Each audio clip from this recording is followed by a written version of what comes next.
Gracias amigos por estar con nosotros. Como les prometí, tengo el placer de compartir escenario con Iván ONG Cortiñas, profesor universitario, economista, quien viene a hablarnos sobre el balance de la economía dominicana 2017 y las perspectivas 2018. Hermano, un placer que estés de nuevo con nosotros. Como me escuchaste, vamos a hablar del balance de la economía República Dominicana y algunas pinceladas del aspecto internacional. A juicio suyo, ¿cómo pondera el desempeño de la economía nuestra para este año 2017? Cómo no, gracias Federico por tenerme nueva vez en tu programa. Un placer. Me siento cómodo en este programa porque, bueno, tú conoces del tema, es más fácil dialogar cuando el entrevistador conoce lo que se está tratando y eso es una forma de respetar al televidente, ¿no? Claro. Y al que nos pueda estar escuchando también. Fíjate, yo soy de lo que opino, y lo escribí y creo que lo he dicho ya en más de una oportunidad, que cuando se hace un balance sobre algo, en este caso sobre el desempeño económico de un país, hay que ponderar los aspectos positivos y los aspectos negativos, porque ni todo es positivo ni todo es negativo. Claro. En la vida nada es absoluto, el único que es absoluto es Dios. Y como hay aspectos positivos y hay aspectos negativos, pues obviamente entonces hay luces y sombras. Y eso es lo que ha resultado en este año 2017 Claro. en la economía dominicana. Claro. Y como un ejemplo, digamos, importante para exponer como una luz del desempeño económico del 2017 tiene que ver con el comportamiento del PIB. El PIB estaría cerrando su crecimiento, conforme a mis cálculos, en 4.8%. Claro. Es cierto que la CEPAL y otras entidades lo sitúan en 4.9%. El que sea, 4.8, 4.9, incluso hasta 5, estaríamos hablando de que es un crecimiento que estaría superando en algo el ajuste reestimado que se hizo del PIB, que a mediados de este año 2017 se reestimó en 4.75, cuando a principios de año o finales del año 2016 se había estimado para 5 puntos y algo para el año completo. Y se reestimó dado a las algunas dificultades que ha presentado la economía dominicana. Claro. Sin embargo, ese crecimiento económico, que es positivo, primero porque crece más que la población, y segundo, es positivo porque se ha concentrado en sectores importantes de la economía dominicana, como la manufactura, el turismo, así como también el sector agropecuario. Y esos son grandes generadores de empleo. Exacto. Y eso ha permitido, entonces, conforme a mis informaciones, que la tasa de desempleo ampliada estaría cerrando para el 2017 en 12.5%, inferior al 13.3% del año 2016. A eso que yo le llamo un crecimiento económico de calidad con luces. Okay. Ahora, ¿cuál es la parte de la sombra de ese crecimiento? Bueno, que es una expresión de ralentización de la economía, porque en el 2016 crecimos en 6.6, claro. Y este descenso para el 2017 también es la continuación de lo que venía creciendo la economía, que para el año 2014 se situó el crecimiento en 7.7%. De manera que estamos en el nivel bajo del ciclo económico del crecimiento de la economía dominicana. Entonces, como puede ver, ahí estamos hablando entonces de una ponderación de los aspectos positivos y de los aspectos negativos. Lo propio podríamos decir también de la inflación. La inflación está cerrando para el año 2017 en no menos del 3.5%, claro. Por debajo del 4% de la meta. Eso es positivo. Okay. Pero una sombra que pudiéramos ponderar de este tema inflacionario tiene que ver con que la proyección que se realizó en el programa monetario del Banco Central situó el crecimiento de la tasa de inflación en 2.8 para todo el año 2017. Entonces quiere decir que si termina creciendo en 3.5, 3.4, 3.6%, entonces estaría por encima del 2.8 que es el estimado, pero por debajo de la meta de inflación. Entonces eso podemos verlo como una sombra y como una luz desde el punto de vista de lo que es el comportamiento de ese precio. Entonces al principio del año próximo, enero, febrero, habría que hacer, vamos a decir, un cruce para saber cómo terminó la inflación, cómo terminó el PIB, y entonces hacer lo que le llaman el PIB ajustado, que es el PIB real, el PIB definitivo. Sí, el PIB observado o la inflación observada. La inflación observada a noviembre del 2017 la sitúa en 3.2%. Es decir, que solamente falta la inflación del mes de diciembre, pero que diciembre. diciembre no ha concluido, apenas Claro. estamos por la mitad. Y en cuanto al crecimiento del PIB, está situado hasta octubre del año 2017, es decir, que falta medir el observado el noviembre, que es el mes 11, y el mes 12, que es diciembre. El dinamismo económico que se da en diciembre, regularmente, ¿cuáles datos arroja en cuanto al aporte al crecimiento del PIB y a la inflación? Mira, Son dos elementos La importantes. evidencia es variada. En el caso del PIB normalmente crece más. Ok. En el caso de la inflación, usted encuentra meses sin inflación, meses con más inflación y meses con decrecimiento. No hay un común denominador, no hay un comportamiento, digamos, único, estandarizado en el tema de la inflación. Okay. En el tema del PIB, salvo periodos excepcionales de la economía, no ha crecido en diciembre, pero en periodos regulares, normales, siempre ha crecido. Por eso yo pienso que el PIB podría terminar creciendo en 4.8%, porque hasta septiembre estuvo creciendo en el observado en 4%, y unas estimaciones gruesas estarían situándolo en 4.1 para el mes de octubre. ¿Ese crecimiento incidió mucho o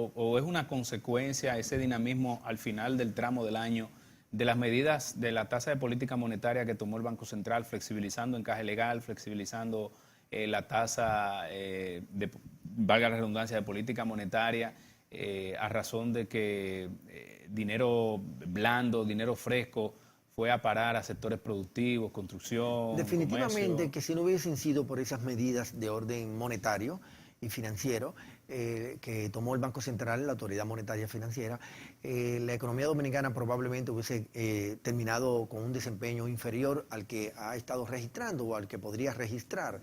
Yo pienso que esa es una mano amiga que le dio el área monetaria al resto de la economía, porque en el ámbito fiscal sabes que ha habido algunas dificultades al punto que las autoridades tuvieron que someter una modificación al presupuesto de la Nación, que fue aprobado ya recientemente por el Congreso de la República para poderle facilitar recursos que estaría necesitando el gobierno central para cumplir parte de los compromisos.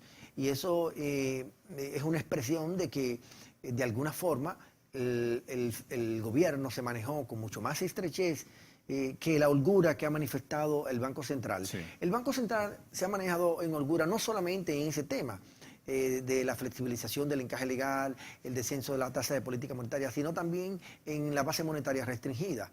Conforme a la programación de la base monetaria, a diciembre del 2017 pudo haber estado, o podría haber estado, en 258 mil millones de pesos. Sin embargo, estaría cerrando en alrededor de 233 mil millones de pesos. Es decir, hay una holgura de unos 30 mil millones de pesos todavía a favor del Banco Central, lo que posibilita, ¿no?, el manejo flexible que han tenido las autoridades monetarias. ¿Qué impacto puede tener esa modificación que se le hizo al presupuesto al final, vamos a decir, del tramo en el cual se aprueba la pieza legislativa? Y hay otro elemento. Hay economistas que dicen que la no transferencia de los fondos recapitalizables para el Banco Central, que rondan los 29 mil millones, puede ocasionar una desaceleración económica el año próximo. Pienso que no, por las siguientes razones. La única ley finita, o la única ley económica finita que tienen los países es la ley de presupuesto. Finita porque es solo de un año. Exacto. Entonces, el gobierno ha hecho lo correcto a darle soporte legal a estos recursos que estaba necesitando el gobierno central y que debió otorgárselo o transferírselo al Banco Central por la ley de recapitalización del Banco Central, y sin embargo no se lo va a transferir porque el gobierno ha estado necesitándolo. De manera que desde el punto de vista de la contabilidad pública no tendrá un efecto en la ejecución presupuestaria, así como pero sí tendrá un efecto expansivo de la economía, en fiscal, expansivo en el campo fiscal, porque cuando el gobierno transfiere recursos al Banco Central o cuando el Banco Central coloca, digamos, bonos o algún instrumento financiero, está desmonetizando la economía, está restringiendo el circulante porque desmonetiza circulante o desmonetiza masa monetaria. En este caso, al no desmonetizarse masa monetaria, creo que es por unos 29 mil millones de pesos, que sería lo que le estaría correspondiendo, entonces ese dinero el gobierno dominicano, pues obviamente ya autorizado por el Congreso de la República, Claro. puede gastarlo, pero no más de lo que tiene presupuestado. Por eso es que te digo que no tiene un efecto en términos, solamente tiene un efecto contable.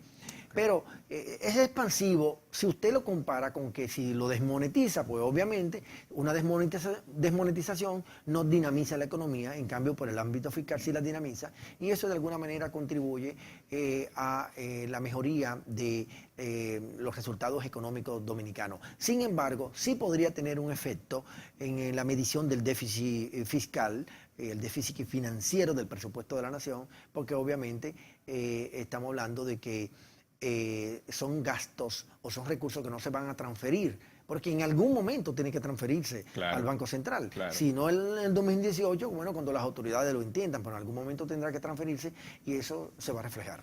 La economía dominicana tendría la capacidad, de manera gradual, de ir soportando parte de asumir el déficit cuasi fiscal que está en el Banco Central para ir desmontando ese monto que venimos arrastrando desde hace muchos años. Bueno, lo que las autoridades pudieran tener a mano sobre este tema, y sería tal vez el menos traumático de todo, Sí. es prolongar el periodo de cumplir con los compromisos que tiene el fisco con el Banco Central. Ok. De manera que la carga financiera del presupuesto de la nación no sea tan pesada como la que anualmente tiene que tener para poderle cumplir con los compromisos del Banco Central.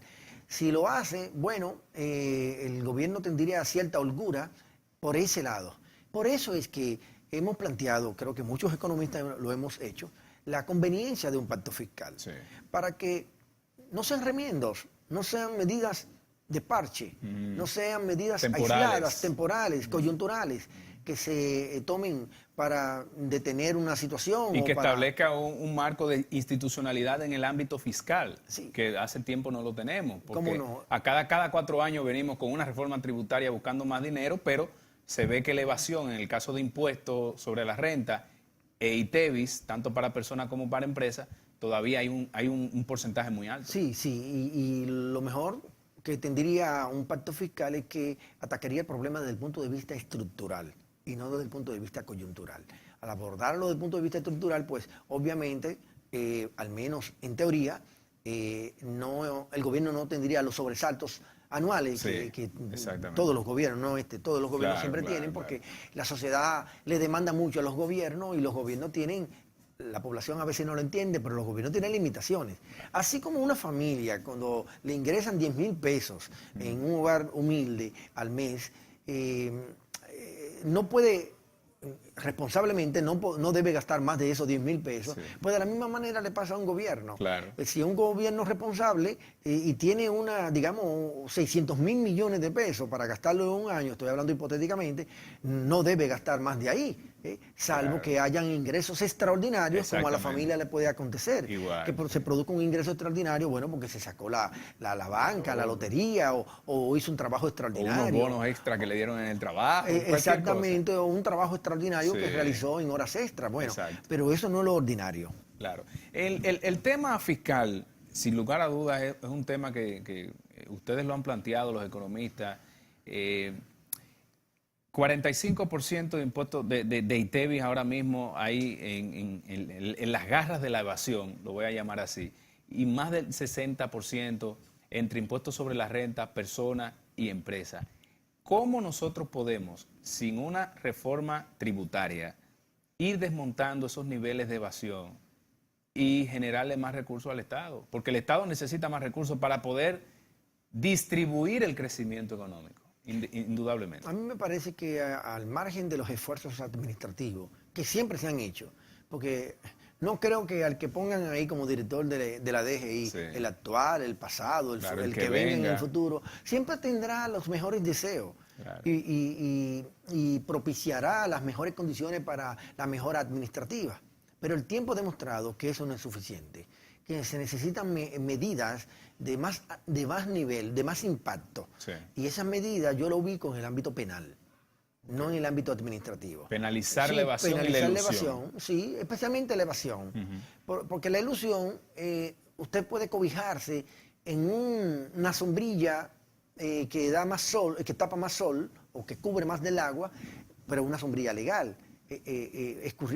Escurriéndote desde otra sombrilla Claro, que tal vez no claro. tiene la misma cobertura. La evasión no es así. La evasión no es así. No. La evasión simple y llanamente es un dinero que usted se queda con él cuando debe entregárselo al fisco. Exacto. Y peor aún cuando se trata de impuestos indirectos, porque los impuestos indirectos ya la población lo pagó. Claro. Y ahí entonces viene todavía, lo pecaminoso es doble. Primero porque no lo entrega el fisco. Y segundo porque usted se lo cobró al ciudadano que de manera responsable ha cumplido con su obligación tributaria al consumir, pero una persona ajena al destinatario final se queda con él. Entonces eso es simple y llanamente robo. Eso tiene que ser penalizado. Por Yo supuesto. estoy de acuerdo con usted. Y no sería el primer país en el mundo en hacerlo. No. Hay Estados muchos- Unidos es la prueba más fea. Y en otros países también, Claro. pero Estados Unidos es el modelo. Así es. Por lo menos en muchas cosas, ¿no? Bueno, señores, este conversatorio siempre es interesante sostenerlo con Ivanhoe N.G. Cortiñas, economista, profesor universitario y un gran amigo que nos distingue cada vez que nos visita a orientarnos sobre temas económicos. A todos ustedes, las gracias por la sintonía. Nos vemos en otra edición de Negocios y Mercados. No se pierda la programación de RNN Canal 27.